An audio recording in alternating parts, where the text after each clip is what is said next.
Hello friends, இன்றைக்கு இந்த வீடியோவில் பயிர்க்கடன் வாங்க ஒரு முக்கியமான அறிவிப்பு வெளியிட்டிருக்காங்க. அதுவும் பார்த்திங்கன்னா, விண்ணப்பித்த உடனேயே வெறும் 2 டாக்குமெண்ட்ஸை வச்சு நீங்கள் பயிர்க்கடன் வாங்க முடியும் அப்படின்னு சொல்லியிருக்காங்க. அதை விட இன்னொரு மிக முக்கியமான அறிவிப்பும் கொடுத்துருக்காங்க. அதை பற்றி இந்த வீடியோவில் டீட்டெயில்டாக பார்க்கலாம். பயிர்க்கடனானது தமிழக அரசால் விவசாயிகளுக்கு வழங்கப்பட்டு வருகிறது. இது உங்கள் நிலத்தில் என்ன பயிர் செய்கிறீங்க அதுக்காகவும் ப்ளஸ் மராமத்து பணிகளுக்காகவும் வழங்கப்பட்டு வருகின்றது. இந்த பயிர்க்கடனானது கூட்டுறவு வங்கியில் தொடக்க வேளாண்மை கூட்டுறவு சங்கங்கள் வாயிலாக வழங்கப்பட்டு வருகிறது.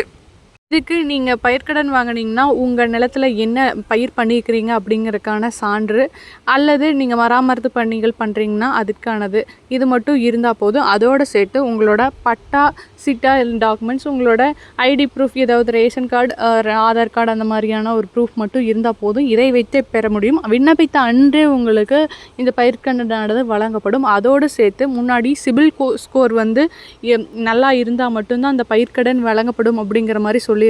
இப்போது அந்த கொள்கையானது திரும்ப பெறப்பட்டு மீண்டும் பழைய முறையை தொடரும் அப்படின்னு அனௌன்ஸ் பண்ணியிருக்காங்க.